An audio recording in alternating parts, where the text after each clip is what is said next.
pessoal! Sejam muito bem-vindos ao Escrito nas Estrelas, o novo canal de astrologia aqui do YouTube.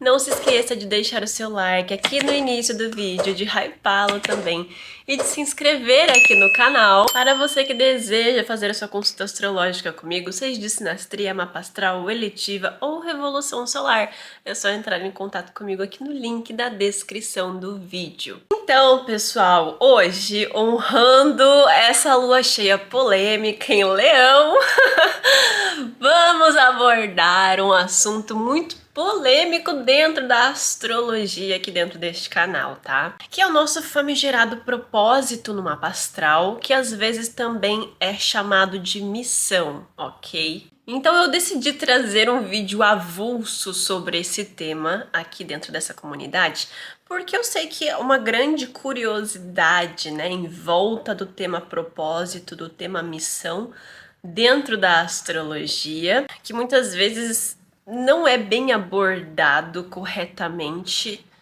através dos blogs, sites e até mesmo aqui dentro do YouTube, dentro da minha perspectiva, tá bom? Eu acho que falta, assim, um direcionamento correto quando a gente vem falar de propósito, tá bom? E não é somente algo que gera muita curiosidade nas pessoas, mas também ainda existem muitas dúvidas dentro das pessoas a respeito disso, eu percebo.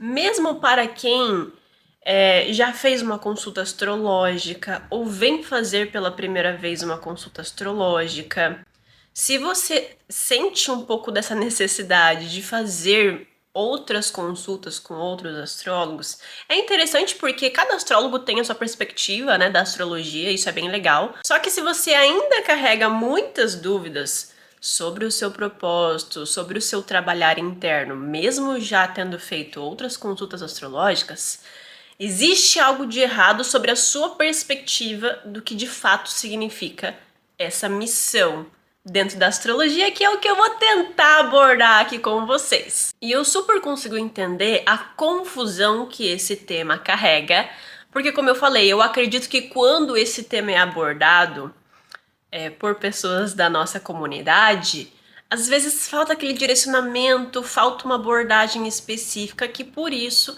acaba gerando confusão. E daí a gente vai criando várias visões distorcidas, né, sobre o real significado do que significa a nossa missão. Que, acreditem ou não, é muito mais simples do que vocês pensam. Porém, às vezes não, muitas das vezes, não é isso que a gente quer ouvir. Por isso que a gente sente um sentimento de frustração, porque, poxa, como assim não é isso que eu tô pensando que é? Porque às vezes algumas pessoas gostam da astrologia enquanto ela alimenta aquela perspectiva de que a gente tem da vida, né? Mas quando ela tenta trazer esses rompimentos, né, desses pensamentos, aí ela já não serve mais, né? É sempre desse jeito. E eu falo isso como uma pessoa que já passou por esse lugar, ok? Que já passou por essa fase de conhecimento astrológico e que às vezes, né, tinha ali uma certa negação para certos temas. E talvez eu possa ser um pouco polêmica dentro desse vídeo, eu não vou negar. Eu posso agradar muitas pessoas, desagradar muitas outras também. Fiquei por muitos meses, inclusive, pensando se eu verdadeiramente traria esse tema aqui pro canal ou não. Então eu tava digerindo, mastigando muito bem tudo que eu gostaria de abordar e se valeria abordar ou não, e se valesse de fato, como que eu iria fazer essa abordagem. Então eu fiquei por um bom tempo pensando em formas de trazer isso para vocês. Porque muitos de vocês podem ter uma opinião muito formada sobre isso. Porque esse é o primeiro tema da astrologia onde a gente cria um estigma, sabe? Cria uma idealização muito forte. Então, eu espero que eu consiga desconstruir esse pensamento de vocês aqui dentro desse vídeo. E é óbvio, caso você discorde de mim de alguma forma, tá tudo bem, gente. Existem milhares de outros astrólogos que você pode se identificar. Eu não gosto de alimentar essa narrativa, eu acho uma narrativa arcaica. E eu acho que mais atrapalha as pessoas e mais alimenta frustrações dentro das pessoas, dentro dos nossos próprios clientes, que era de fato quem a gente deveria ajudar, E ao invés de conseguir ajudar, a gente pode criar, sabe, mais expectativas em cima de expectativas por conta dessa visão. Então, eu vou tentar começar pelo básico e vou ir construindo uma linha de raciocínio e pensamento para que a gente consiga chegar aí em conclusões no final do vídeo, tá bom? Então, primeiro ponto, o nosso mapa astral, ele de forma alguma está relacionado ao que você veio fazer. Ele está muito mais atrelado a como você vai aprender a estar e a conduzir a própria vida. E isso não necessariamente está correlacionado à jornada profissional. Na astrologia, o nosso propósito não é um cargo, não é uma vocação única. E muito menos é algo que você descobre e pronto, acabou a minha jornada evolutiva, vou pro céu, vou evoluir, vou pra próxima encarnação, entendeu? Principalmente e até mesmo quando nós temos esses pontos kármicos em casas que falam sobre a carreira, viu? Como ter um nó do norte, ou um Saturno, em uma casa 2, em uma casa 6, em uma casa 10. Existe um trabalhar muito mais interno, de fato, do que verdadeiramente vocacional. Porque quando a gente tem essas casas ativadas por esses indicadores de evolução, isso significa que a pessoa tem uma grande questão com merecimento. Vocês conseguem compreender como é diferente a abordagem? Porque o que acontece? São casas que representam a vida material, que representam aquilo que eu tenho, aquilo que eu construo, como eu construo, né? Como que eu consigo chegar nesse patamar, nesse status. Então, isso vai proporcionar um trabalhar muito mais interno sobre merecimento, sobre autoestima, sobre autovalorização do seu trabalho, do seu sacrifício, do seu tempo, da sua inteligência. Então, o nosso propósito, na verdade, é um processo contínuo de amadurecimento da nossa consciência, de forma muito resumida, que vai acontecendo ao longo da vida, à medida em que a pessoa, em que o indivíduo aprende a viver melhor as experiências que esse mapa astral vai propor pra gente, né? Que são as chamadas promessas, que eu já comentei aqui em outros vídeos, né? Já expliquei o que são promessas aqui dentro desse canal. Então, é como se através das suas promessas evolutivas, você sempre vai atrair certos contextos na sua vida, né? Como eu já comentei sobre os ciclos amorosos. E caso vocês sejam novos aqui no canal, não tenham assistido esses vídeos, eu vou deixar aqui na descrição, tá bom? Então, voltando ao meu exemplo, é como se, através dessas promessas evolutivas, você precisasse entender como que você vai conduzir elas ao longo da vida. E isso é o chamado processo evolutivo, é nosso propósito, é a nossa missão.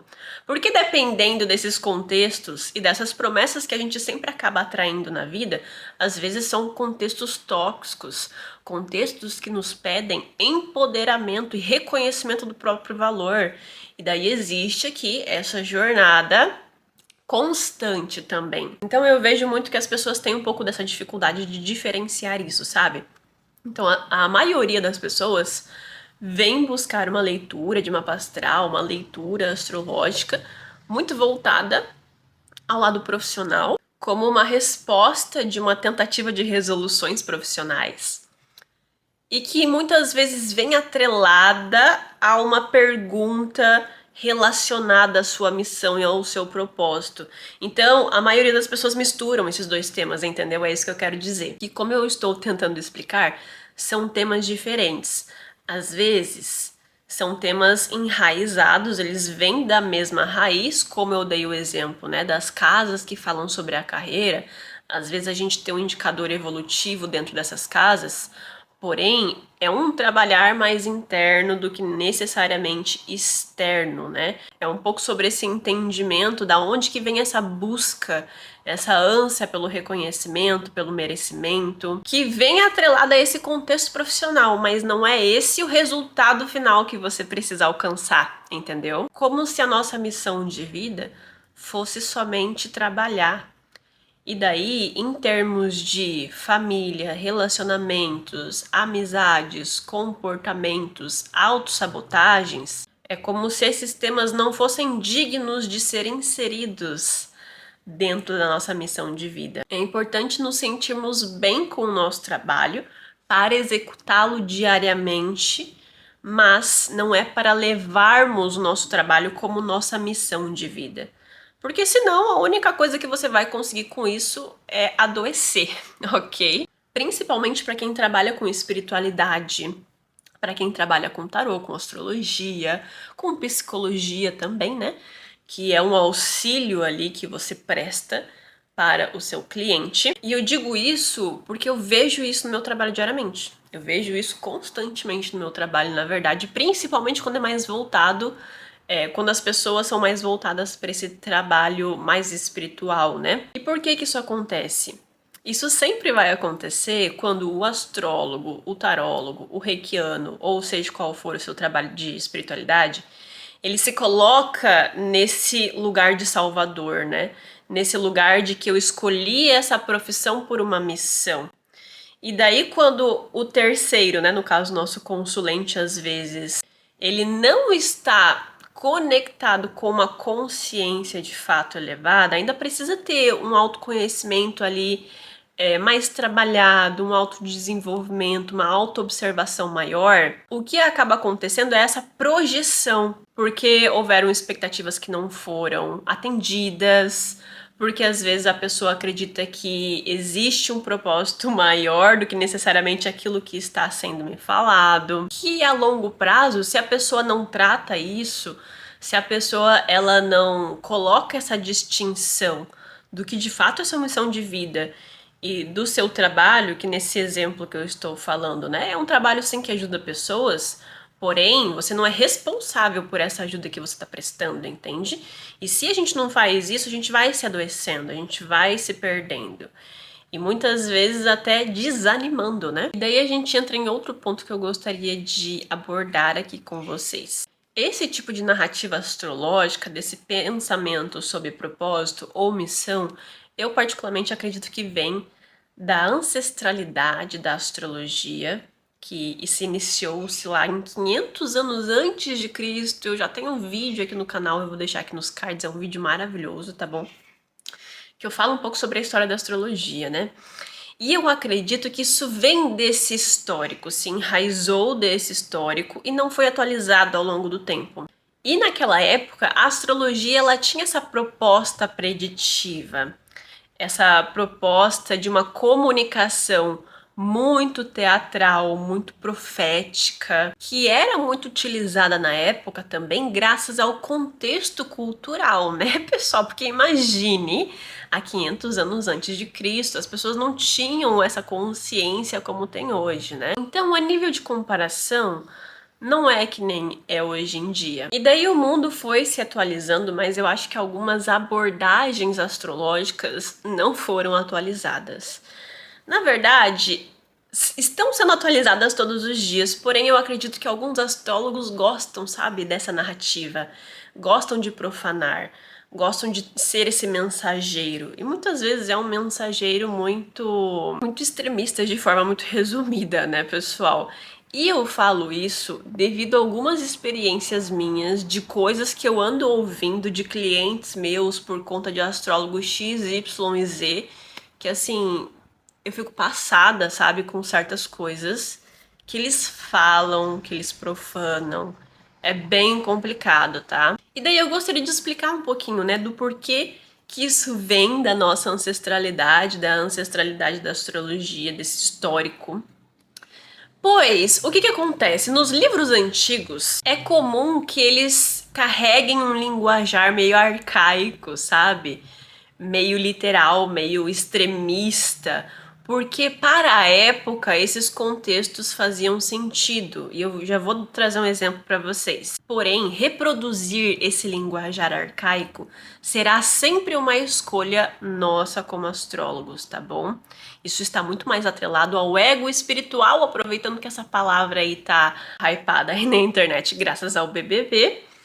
do que necessariamente uma verdade absoluta, tá bom? Inclusive, recentemente, eu recebi um comentário aqui no meu canal de um rapaz, se eu não me engano, que comentou, né, ter feito uma leitura de mapa astral com uma astróloga, que disse pra ele, enfatizou muito pra ele essa questão dele não ter planetas em signos femininos, que ele era a primeira pessoa que ela tinha visto que não tinha nenhuma energia feminina, influência feminina.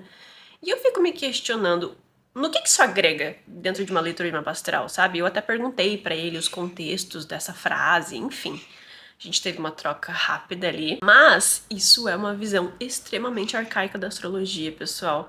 Primeiro que não interessa se você tem ou não planetas pessoais em signos femininos, porque todo mundo tem os 12 signos no mapa astral. Você vai ter um signo feminino em alguma casa astrológica. E essa influência feminina, ela vai se manifestar através dos temas daquela casa astrológica. Todo mundo tem energia feminina e masculina. Yin e Yang. E então, voltando, né, à contextualização de como a astrologia era utilizada antigamente e como ela se atualizaria para os dias de hoje. Atualmente nós vivemos num contexto muito tecnológico. A gente não precisa mais caçar para conseguir sobreviver. A gente não precisa ter coragem para se enfiar numa mata, para lidar com bichos, né, que muitas vezes podem nos matar também. Então, a partir desse pensamento, olhem como que isso se atualizaria dentro desse raciocínio. Como eu falei, né, eles tinham uma comunicação muito profética na época. E daí o que acontecia?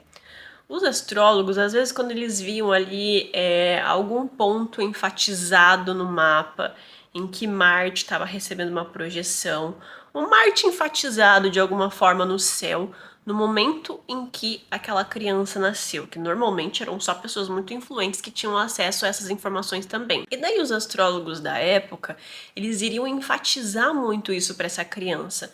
Poxa, esse cara ele vai ser um guerreiro. Ele tem um propósito de se tornar um rei, de ser um caçador, de conquistar territórios, de ser essa figura de liderança, né? Aquela pessoa que se destaca na aldeia em que ele vai crescer. Justamente por ser aquela pessoa que iria proteger o grupo, que iria lutar pelos princípios e pelas demandas daquele povo. Uma pessoa que, ainda dentro do mesmo exemplo, tem o Marte em evidência nos dias atuais, o contexto muda completamente. Pode ser, inclusive, uma pessoa com sérios problemas de redirecionamento de energia, de estresse, precisa se acalmar um pouco mais, precisa ter um certo controle sobre o próprio temperamento. Pode ser, inclusive, uma pessoa mais dominadora. Pode sim ser uma figura muito carismática, muito inspiradora, enérgica, até mesmo ter qualidades de liderança, né? Porém, no seu excesso, toda essa energia às vezes pode se tornar dominância também. No passado, esse tipo de dominância seria a qualidade ideal para um rei. Ideal para um conquistador, para uma pessoa que tem coragem de se enfiar no meio do mato e caçar um monte de bicho que pode te matar, entendeu? Existia ali aquele sangue nos olhos, né? Agora, nos dias atuais, pensando em uma vibração meio sombria da energia marciana, essa pessoa pode ser inclusive meio descontrolada, meio agressiva. Isso porque na época existia um redirecionamento dessa energia marciana, coisa que nos dias atuais por conta desse contexto nosso, dentro de cidades, dentro de empregos muito estruturadinhos, ou é uma coisa ou é outra, às vezes a pessoa não consegue se expressar da forma que ela gostaria. Por isso que ela precisa aprender a redirecionar a energia dela. Por isso que eu sempre falo, inclusive dentro dos meus atendimentos, que astrologia trata-se de contextos. Quanto maior o contexto um astrólogo tem sobre a sua vida e sobre as suas necessidades, maior é o aprofundamento e a entrega que ele vai conseguir te proporcionar. Eu falo isso porque existem sim ainda muitas pessoas que acreditam que a gente precisa prever a vida delas, né? Adivinhar a vida delas de alguma forma. Porque senão não é um bom astrólogo, né? O que na verdade é muito pelo contrário. Tá bom, gente? Quanto maior o contexto, melhor o aprofundamento. A astrologia não é somente sobre identificação, também é sobre evolução. E às vezes as pessoas também esquecem disso. E daí, às vezes, a gente tá falando sobre uma proposta evolutiva e a pessoa não se identificou, porque realmente você não vai se identificar com algo que você ainda não tem familiaridade. É isso que você veio desenvolver. Então, algumas pessoas acabam, sim, alimentando muito desse pensamento de que a nossa missão, ela é muito atrelada a um propósito grandioso, como se fosse um destino grandioso na nossa vida. Eu, particularmente, acredito que esse tipo de narrativa, até mesmo vindo da gente, né, que deveria estar aqui auxiliando vocês, acaba se enraizando através desse histórico da astrologia. Porque o astrólogo na época, ele não era visto somente como um intérprete, né? Ele era meio que visto como mediador entre o céu e os destinos das pessoas na Terra, sabe?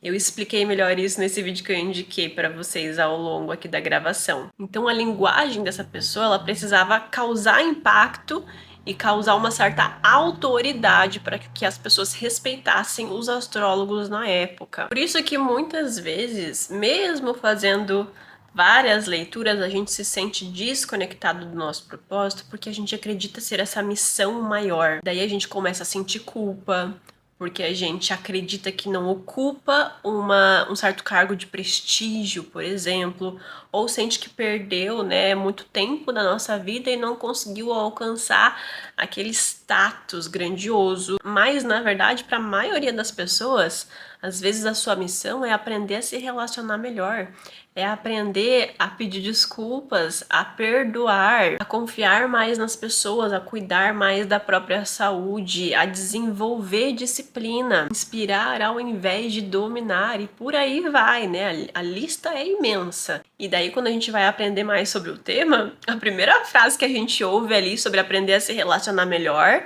já não quero mais saber, né? Não faz sentido com o que eu estou buscando. Daí, como eu falei, a astrologia não se trata somente de identificação, tá bom? E daí isso gera muita angústia, isso gera frustração, porque eu sei que na internet existem muitos conteúdos que alimentam esse tipo de narrativa e abordagem. E daí eu volto naquela frase que eu já citei. É importante a gente se sentir bem com o nosso trabalho, porque o nosso mapa astral, ele pode se encaminhar para várias alternativas diferentes que cumprem o mesmo processo, e eu vou trazer até um exemplo aqui agora. Uma pessoa que, por exemplo, tem uma ênfase de casa 3 no mapa astral e ela tem ali o regente da casa 2, 6 e 10, tudo na casa 3, né? Uma ênfase ali de proposta evolutiva através da carreira entre os temas da casa 3. E daí, o que ela pode se tornar ao longo da vida? Cara, inicialmente, nos primeiros anos de vida profissional dela, quando ela ainda não tem muita experiência, ela pode começar como um entregador, um operador logístico, e conforme ela vai aumentando a experiência dela, talvez ela se torne também um representante, um comprador, um negociador. Tudo isso, todas essas profissões são temas de casa 3. Mas vocês podem perceber que, de uma certa forma, elas são desconexas. Elas têm propostas parecidas, porém muito diferentes. E daí, qual que é a proposta evolutiva dessa casa? Cara, ela precisa aprender a desenvolver uma comunicação mais funcional, mais clara. Ela precisa aprender a ouvir, a negociar, a ajustar a linguagem que ela possui, lidar com diversas pessoas, com diversos contextos e com essa dinamização que a casa 3 proporciona, por ser regida naturalmente por gêmeos, né? Ou seja, o propósito dessa pessoa não é o que ela faz e o que ela executa de fato, mas como ela aprende a se adaptar de acordo com esses contextos. Porque dependendo da configuração do mapa dessa pessoa, ela pode ser uma pessoa muito rígida, ela pode ter uma dificuldade de se adaptar a certos contextos, a certas pessoas, certos perfis de pessoas, certo? E daí aqui a gente tem essa proposta evolutiva, né? Então agora a gente vai ver na prática quais que são os pontos de evolução do nosso mapa astral, para a gente compreender melhor como que a gente vai construir esse pensamento sobre propósito a longo prazo. O primeiro deles é o nosso ascendente. Talvez ele seja o mais inusitado dessa lista. E isso é porque acontece as casas derivadas do signo ascendente. E o que isso significa, Camila? A partir do nosso ascendente, eu acredito que a maioria das pessoas aqui do canal já saibam disso, a gente vai ter os signos derivados que são os sucessores, né, após o nosso ascendente. Ou seja, se uma pessoa tem um ascendente em Libra, ela vai ter o Escorpião na casa 2 do mapa astral, Sagitário na casa 3, Capricórnio na casa 4 e assim sucessivamente. Isso caso você não tenha signos interceptados. Então, se você tem uma dessas casas deslocadas, né, é porque você tem os signos interceptados, que é uma situação à parte. O nosso ascendente, ele vai mostrar como que a gente entra na nossa própria vida, como que a gente reage às situações, como que nós buscamos pelas experiências. Mas o propósito em si, ele não está atrelado, não está ligado a se tornar o signo ascendente, tá bom? Não é isso. Mas sim ao viver uma certa experiência que se desdobra a partir dele. Justamente porque essa jornada evolutiva, ela inicia no ascendente, mas ela se desdobra através dos signos que você possui nas demais casas, entendeu? E daí a gente vai ter essa jornada evolutiva para todos os ascendentes, todos eles têm alguma proposta evolutiva a partir dos signos que possui em cada casa astrológica. Um belo de um exemplo é quando a gente pensa numa pessoa que tem ascendente em Capricórnio. São pessoas extremamente trabalhadoras, são pessoas assim que arregaçam as mangas e fazem o que precisa ser feito. E justamente por conta disso, essa é a forma como ela inicia a vida dela, né? Essa é a essência natural dela. E daí essas pessoas vão ter normalmente os gêmeos lá na casa 6 do mapa astral. Isso significa que elas podem trabalhar com qualquer coisa que elas queiram, elas têm essa adaptabilidade geminiana na casa 6. Então a gente pode trabalhar com qualquer coisa, contanto que esteja atendendo aos nossos desejos do nosso Libra na casa 10. Porque o Libra na 10 é normalmente na sua sombra, quando ainda não está desenvolvido, aquela energia que vai exigir um certo status profissional, que Libra representa isso, né? O meu status social. E se as pessoas não me reconhecem como profissional, então de que adianta todo esse esforço que meu ascendente acaba exercendo? Entendem? Tanto que a longo prazo, principalmente depois dos 30 anos, né? Já que essas pessoas são regidas por Saturno por ter o ascendente em Capricórnio, elas acabam percebendo que elas criaram toda uma jornada profissional extremamente exigentes consigo mesmas, porém que foram pautadas completamente em expectativas sociais. Então, às vezes, se tornam advogados, se tornam médicos, sabe? Se tornam pessoas de prestígio e percebem que são infelizes, percebem que aquilo não te preenche completamente.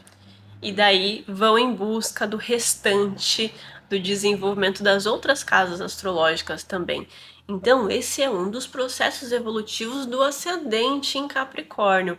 E assim acontece para todos os outros ascendentes do zodíaco. Então, existe ali uma historinha da trajetória de cada um. Por isso, as casas astrológicas, cada uma delas, por mais que você não tenha planetas dentro dessas casas, elas representam um processo evolutivo. Tanto que cada casa astrológica do mapa astral sempre vai poder vibrar na luz e na sombra. Por quê? Porque os signos são assim também, eles têm a sua luz e a sua sombra.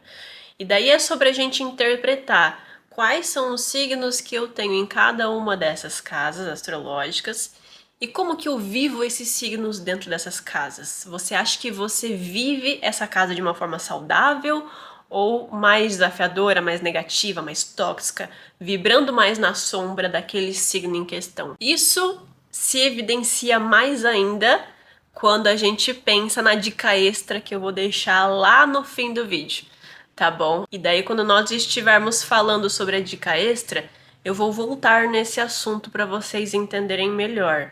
Mas compreendam primeiramente isso, absorvam esse pensamento. Eu tenho um processo evolutivo em cada uma das casas astrológicas, ok? O meu ascendente vai ditar o meu processo evolutivo de auto-reconhecimento, de auto-observação, da forma como eu me posiciono, inclusive.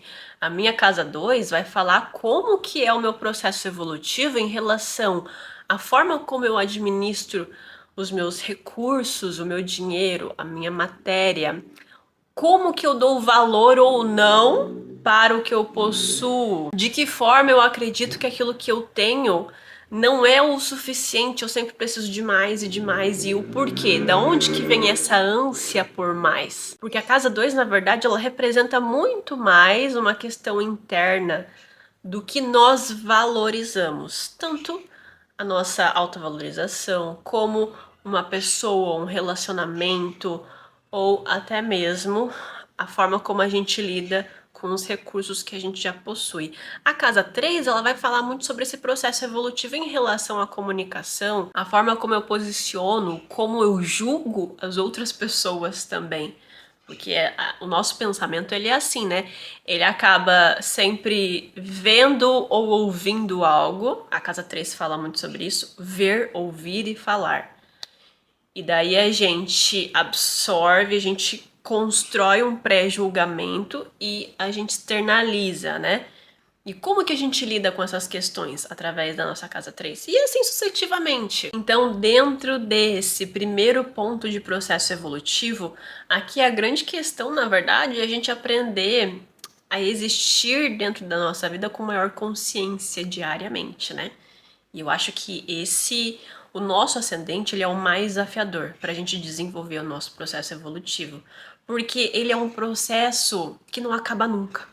Nosso processo evolutivo nunca verdadeiramente acaba. Os nodos lunares, obviamente, do mapa astral também representam o nosso processo evolutivo. Eu acho que talvez eles sejam os mais hypados, né? Os mais falados. É comum que a gente entenda que os nodos lunares representam um grande processo evolutivo. Isso porque os nodos falam sobre os nossos automatismos emocionais, os nossos comportamentos enraizados, que são hábitos quase psíquicos, né, de tão inconscientes que eles são. O nó do sul, ele sempre vai representar onde a gente já sabe como as coisas funcionam, a gente tem uma certa familiaridade com isso, mas também é onde a gente tem o excesso daquela energia.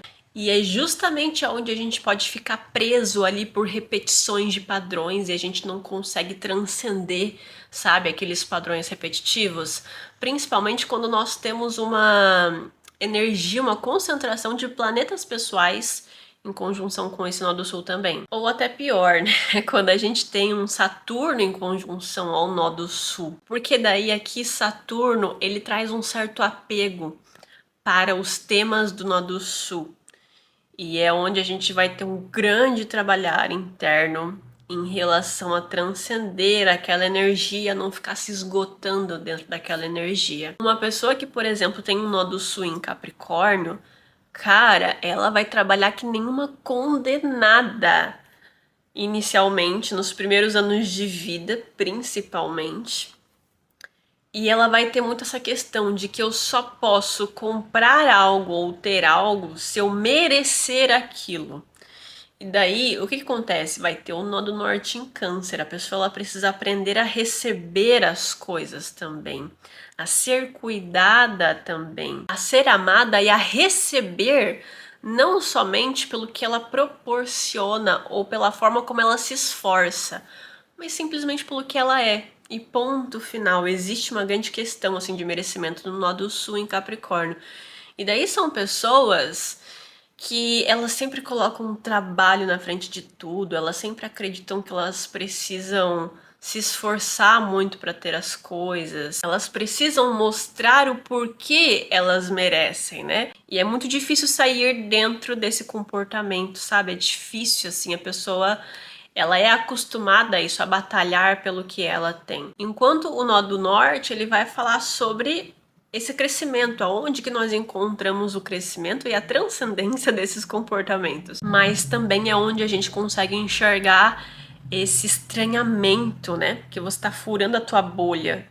Você tá saindo do seu local de familiaridade. E daí a pessoa precisa se esforçar muito para conseguir desenvolver aquele nó do norte. E é muito comum que ao longo desse processo, quando ela se propõe a isso, ela acabe sentindo um grande sentimento de insegurança. Parece que nunca tá certo, parece que ainda falta alguma coisa, ainda tem algo errado. Por isso que eu falo que é um caminho, é uma jornada que nunca acaba. Vai acabar quando a gente desencarnar, tá bom? E daí é através do nó do norte que a gente tem que ter essa consciência de que a gente tem que lidar de formas diferentes com a nossa própria vida. Porque é aquilo que eu comentei, né? O nosso propósito ele vai estar muito mais alinhado em como a gente lida com os nossos contextos, em como a gente lida com as nossas propostas, né, que são apresentadas a gente, como a gente digere isso, como que a gente acaba conduzindo as situações, do que de fato será algo muito extraordinário. Um belo de um exemplo é quando a gente também tem os nodos lunares em casas que representam a vida afetiva também. Vão ser pessoas que sempre acabam repetindo o mesmo tipo de relacionamento, o mesmo tipo de resposta emocional, a mesma forma de se autoproteger, até eles começarem a perceber que a proposta evolutiva é você começar a experimentar uma nova postura referente a esses temas que sempre aparecem para você. Quando se trata de questões de relacionamento, que eu mais vejo as pessoas falarem: ai, Camila, eu não tô nem aí para relacionamentos, eu não vou mudar, eu sou assim, eu sou assado. Ah, já quebrei muito a minha cara com relacionamentos e eu não quero mais saber. Mas aqui gera medo mesmo, né? E sair da nossa postura natural, né, dos nossos excessos do nó do sul, realmente é uma questão muito desafiadora. Ainda tem isso, né? Fora o nosso processo evolutivo individual, dependendo da pessoa com quem a gente se relaciona, a gente também vai ter um processo relacional, evolutivo com esse outro serzinho. Então, as possibilidades aqui dos nodos lunares são infinitos. O terceiro ponto, e talvez o mais desafiador de todos, é o Saturno, né? Eu acho que o Saturno e os nodos lunares estão bem ali, né, na competição entre um e outro. O Saturno, ele vai nos mostrar aonde que dentro da nossa perspectiva de mundo a gente sente que aqueles temas são um grande peso pra gente. Que justamente por isso é onde a gente acaba se cobrando mais, justamente porque inconscientemente a gente sabe que é necessário. É onde a gente também pode sentir um sentimento de atraso. A área da vida, aquela casa astrológica e o signo onde esse Saturno vai estar, vai ditar, né, o porquê que a gente se sente atrasado naquela área da vida. E também existe um grande medo dos temas desse Saturno. É uma certa invalidação sobre o próprio reconhecimento saturnino. Uma pessoa que tem um Saturno em Gêmeos, cara, ela pode desvalidar extremamente a própria intelectualidade. Ela pode se achar meio burra, ela pode ter sofrido uma certa rejeição intelectual também na infância. Às vezes não é necessariamente da inteligência, mas dos trejeitos, né? A fala, a forma como fala, e ela constrói as frases corretamente. Então, tudo isso para uma pessoa que tem Saturno em Gêmeos é uma grande questão, assim, difícil. Para uma pessoa que tem um Saturno numa casa 6, por exemplo, ela pode se sentir extremamente atrasada num sentido de construção de vida, sabe? Parece que ela se esforça tanto, ela trabalha tanto e ela tá todos os dias ali naquela constância. Porém, é difícil enxergar resultados, sabe? Porque Saturno é o senhor do tempo. A gente vai conseguir enxergar esses resultados daqui a 5, 10 anos, certo? E daí a pessoa com Saturno na 6 é muito imediatista também, normalmente. Então, nos primeiros aninhos de vida, antes do primeiro retorno de Saturno, que é aos 30 anos, são pessoas extremamente imediatistas. Elas têm uma grande questão com o tempo, com o relógio, com os meses, sabe? Então é uma grande sensação assim de estar atrasado. Saturno já naturalmente representa isso. Imagina para uma pessoa que tem um Saturno na 6. Mas também Saturno, depois de evoluído, depois de trabalhado, ele vai falar aonde que nós nos tornamos especialistas. Isso é algo que poucas pessoas falam. É onde nós construímos coisas muito sólidas ao longo do tempo. Por isso a abordagem astrológica é muito importante quando a gente vai auxiliar um consulente também, né? Imagina eu falar para uma pessoa que tem um Saturno na casa 2 que ela nunca vai prosperar porque ela tem uma grande questão com o dinheiro e com a forma como ela administra os recursos dela. Entende? Ela pode ter esse problema momentaneamente, porque ela ainda precisa desenvolver esse Saturno.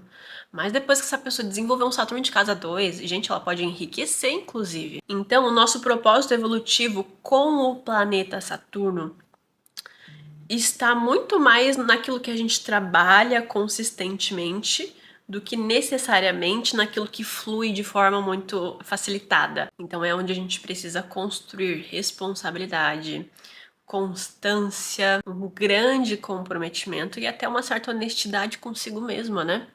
Que nem eu dei o exemplo do Saturno em Gêmeos, você não pode negar esses problemas que você sofreu em relação ou à tua inteligência, ou à tua comunicação, ou aos teus trejeitos. Você precisa encarar isso, você precisa ser transparente consigo mesma, entender que você teve sim essa dificuldade, às vezes, de alfabetização, e entender que isso é só um processo evolutivo, que você precisa ter um trabalhar ali em relação à sua comunicação, a se fazer ser entendida. Então, o nosso propósito evolutivo com o planeta Saturno especificamente vem nos ensinar que a nossa evolução ela não necessariamente vai ser prazerosa. Nosso próximo tópico é o Quiron. Quiron também é um pontinho no nosso mapa astral que vai se tratar de um ponto evolutivo, tá bom? Quiron é a nossa ferida aberta, exposta muitas vezes, que nos traz uma certa consciência sobre algo. Porque aqui ele sempre vai citar um tema que sempre ao longo da vida inteira vai ser muito sensível, que não necessariamente vai ser curado pro resto da vida, tá bom? Como eu falei, é uma ferida exposta. Então, a ferida exposta, eu tô com uma ferida exposta aqui no meu braço, por exemplo. Se ela tá aqui aberta, tá tudo bem, eu não tô me incomodando com ela. Mas quando eu for cutucar ela, pô, por mais que não estava doendo antes, agora que eu tô cutucando, tá doendo de novo, entendeu? Então, ela sempre vai estar ali, exposta e dependendo dos nossos ciclos, do nosso horóscopo ou dos nossos ciclos planetários ou ciclos de Quiron, inclusive, é quando a gente vai sentir os temas de Quiron retornando para nossa vida. Vão ser essas épocas específicas onde a gente vai estar cutucando a nossa ferida interna. Mas é através dela que a gente vai aprender a sair da nossa superficialidade, construir uma certa profundidade naquela ferida e, inclusive, ter empatia não só por si mesmo, mas também pelos contextos dessas situações que normalmente vêm à tona pra gente e construir sabedoria a partir disso. Para uma pessoa que tem o Quiron na casa 12, por exemplo, ela pode ter uma grande questão de ferida exposta relacionada a abandonos. Ela pode sentir que ao longo da vida ela sempre foi uma pessoa que construiu tudo sozinha, que sempre fazia as coisas sem pedir ajuda, porque ela também aprendeu que a vida é desta forma. E talvez ela precise sair desse local de autossuficiência, inclusive, e aprender a criar esses laços, a pedir ajuda, a se envolver com as pessoas. E daí o propósito do nosso Quiron nunca será eliminar essa dor definitivamente, porque como eu falei, é uma ferida exposta. Quando eu cutucar ela, ela vai doer. Mas sim, você aprender a não se definir por essa dor, que é quando você começa a construir essa sabedoria interna. A gente até pode dizer que o Quiron ele começa a se desenvolver quando a gente consegue integrar a nossa vulnerabilidade, né? E não necessariamente negar ela. E por último, aqui no nosso tópico, mas não menos importante, é a nossa Lilith. Eu acho que esses dois últimos também não são muito falados, né, gente? Nosso Quiron e a nossa Lilith. Mas ela também se enquadra aqui em um dos nossos pontos evolutivos. Isso porque a Lilith, ela vai tratar das nossas sombras reprimidas, certo? E quando elas ficam muito dentro da sombra, e elas não conseguem receber clareza, receber luz para ter um autodesenvolvimento, cara, são pessoas assim que podem ter uma grande questão com status, inclusive. Então, a nossa Lilith no nosso mapa astral, ela sempre vai representar o que dentro da nossa vida foi reprimido, foi negado ou mal visto pelas pessoas à nossa volta, tanto internamente como socialmente também.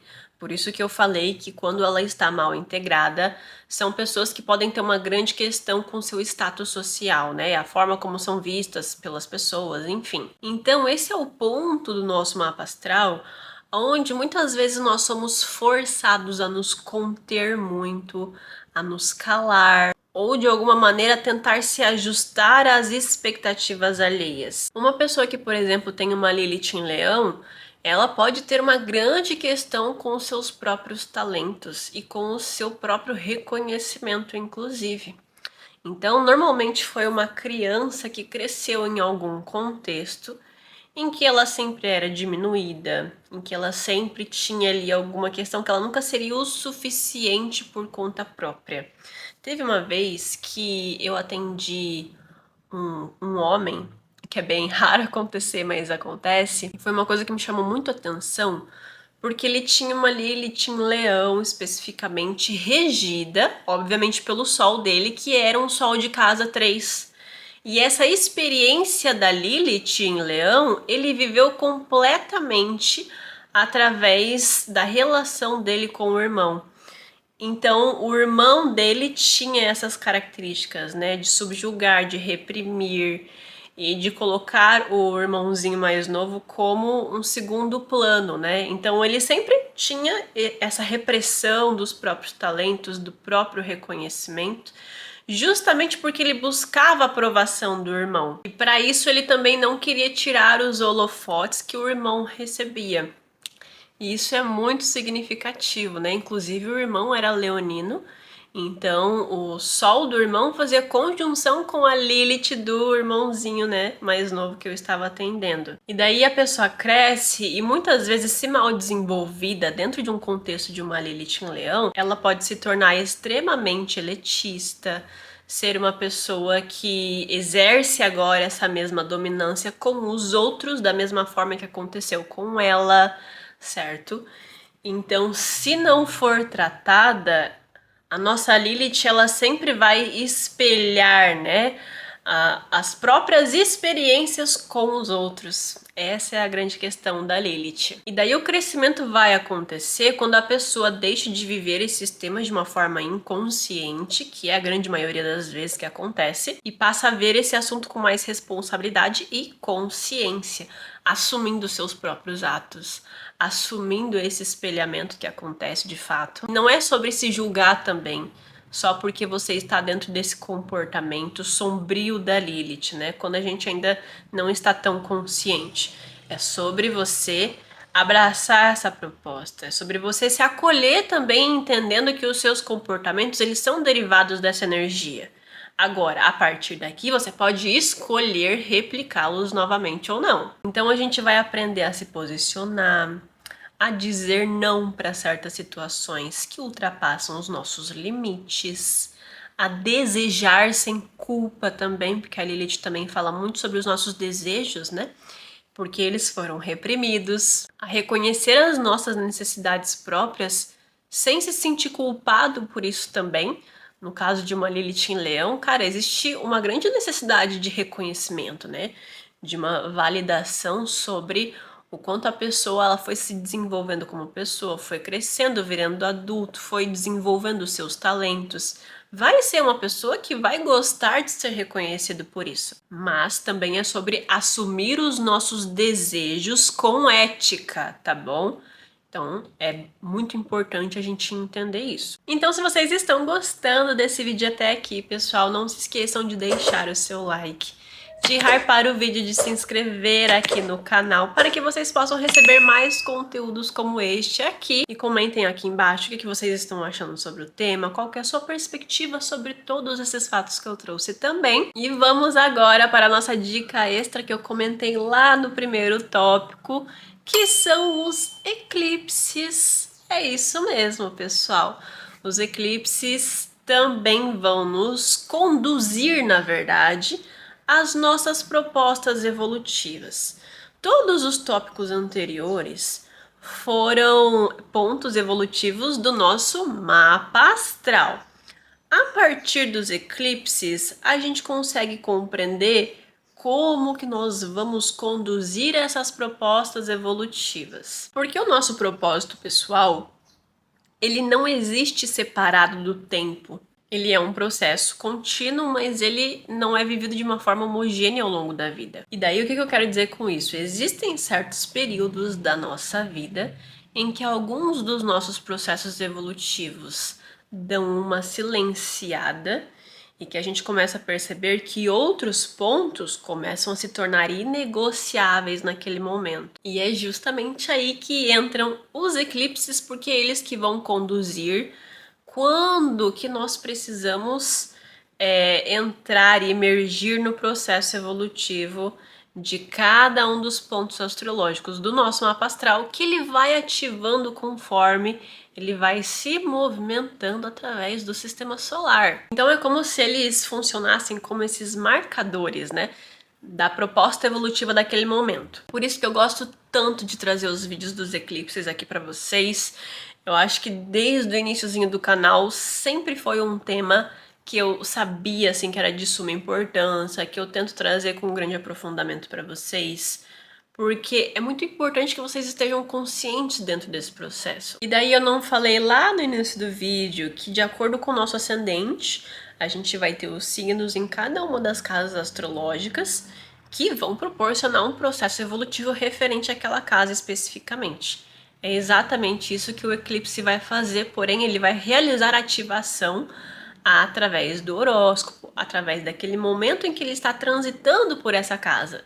Consegue compreender direito? E daí vai ser nesses momentos específicos em que a gente vai perceber: nós estamos vibrando na sombra ou na luz desse signo nessa casa em questão. Então, para uma pessoa que estará recebendo um eclipse na casa 6 dela, por exemplo, durante um ano inteirinho ali que os eclipses estarão ativando aquela casa, ali vai ser um período, vai ser um momento astrológico do horóscopo dela em que ela vai precisar exercer a atenção dela, colocar a atenção dela exatamente para as propostas evolutivas daquela casa astrológica especificamente. E até facilita pra gente, porque dessa forma a gente consegue fracionar a nossa energia, né, pro local correto naquele momento. E daí esses eclipses, eles vão evidenciar isso. Às vezes a pessoa tem um virgem ali na casa 6, né, um virgem domiciliado na casa 6. Será se essa pessoa, ela não é extremamente controladora com a própria rotina, não é uma pessoa rígida, sabe, com os próprios hábitos? É isso que ela vai ter maior consciência nesse período. Ou se ela é uma pessoa mais na luz do signo de Virgem, ou seja, é uma pessoa que presta autocuidado, que cuida da alimentação, que está ali consciente dos próprios hábitos. Esse é o Virgem na sua luz, enquanto o Virgem na sua sombra, muitas vezes é aquela pessoa que ela tem tanto essa síndrome, né, de controle. Existe ali uma expectativa em relação aos temas da casa 6, que precisam seguir da forma como ela organizou, da forma como a expectativa dela idealizou, e se aquilo não se cumprir, pode se tornar assim pessoas extremamente chatas de se conviver, né? Então, esses temas eles vão se evidenciar quando ela receber os eclipses nessa casa e tentar ao longo desse processo não se cobrar, né, não se desmerecer, porque o signo de Virgem também é um signo da somatização, né? Ele representa a somatização. Então são pessoas que podem sentir muito no corpo quando elas estão se cobrando muito na mente, certo? E os eclipses vão evidenciar essa luz e essa sombra quando eles ativarem essas casas, ok? E são períodos que a nossa vida sofre ajustes, encerramentos, redirecionamentos, às vezes até revelações, né, sobre aquela casa especificamente, justamente porque é um período de aprendizado sobre aquela casa.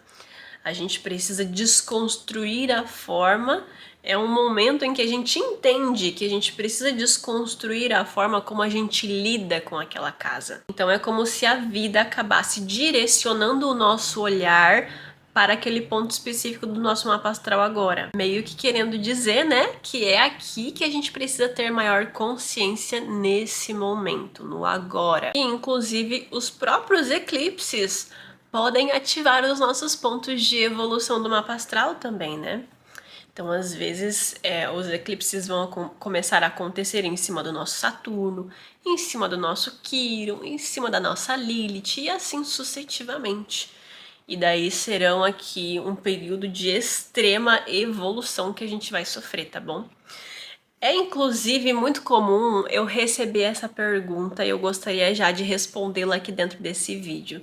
Muitas pessoas têm uma curiosidade de saber o que significa quando o eclipse, por exemplo, do nó do norte está começando a transitar por cima do meu nó do sul, que são os eixos invertidos, né, dos nodos lunares. O que isso significa, Camila?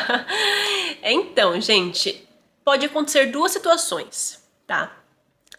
A primeira delas é uma situação mais introspectiva, que vai depender muito da casa e do signo onde você tem os seus nodos lunares.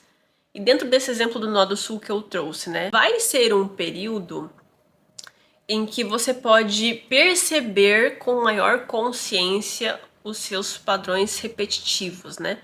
Esse lidar natural com a vida. E se você estiver muito apegado a isso ainda, talvez seja um período em que você tenha maior consciência disso e perceba que isso tá, na verdade, mais te deixando estagnado do que te ajudando verdadeiramente de fato. E daí podem ser momentos em que você começa a se desenvolver mais no seu nodo norte. Essa é a primeira possibilidade. A segunda possibilidade é que vai ser um período em que você pode se beneficiar dessa energia que você já é familiarizado. Porque no primeiro exemplo, seria mais essa consciência sobre esses padrões repetitivos, como uma certa revisão e um certo encerramento, finalmente, para você começar a integrar o teu nodo norte. Mas também podem ser períodos em que você acessa essas consciências naturais que você já possui do seu nodo sul com uma forma de direcionamento de vida. Então é um período em que você pega ali esses talentos e essas habilidades naturais para se beneficiar de algo.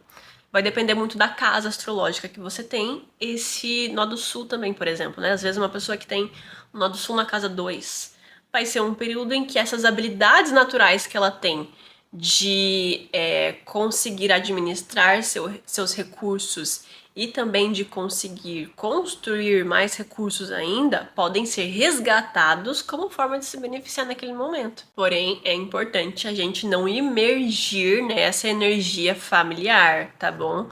Porque depois, para retornar para o nó do norte, é um pouco mais difícil. Porque essa pessoa teria, nesse exemplo, o nó do norte na casa 8, né?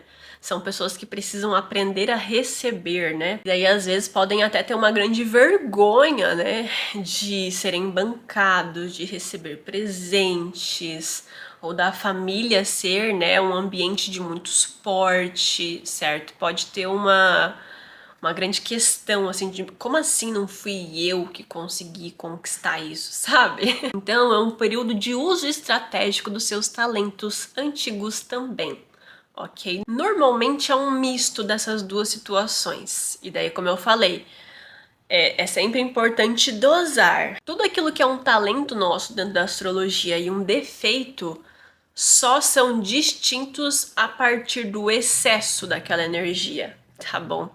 Então a diferença dentro da astrologia entre os nossos talentos e os nossos defeitos são os excessos. Então, pessoal, eu espero que vocês tenham gostado muito desse vídeo. Eu espero que tenha trago também uma certa clareza sobre esse tema dentro da astrologia e como que ele está tão atrelado a questões muito mais internas nossas para o nosso processo evolutivo. E eu entendo que a gente sempre queira atrelar isso à nossa carreira, à nossa profissão, ao nosso conquistar. Eu já estive muito nesse lugar também e estou até hoje um pouco, né? Mas é um trabalhar interno, como eu sempre digo, e diário e constante. Só que um ponto muito importante que agora aqui só quem ficou até o final vai saber. Depois que você compreende esse trabalhar interno, a vida material te recompensa. Em muitos momentos você quase nem se esforça para isso, tá bom? Então é isso, pessoal. Eu espero que vocês tenham gostado muito desse vídeo. Meu nome é Camila Bratz. Não se esqueça de deixar o seu like aqui no vídeo, de hypá-lo também e de se inscrever aqui no canal. E até o próximo vídeo.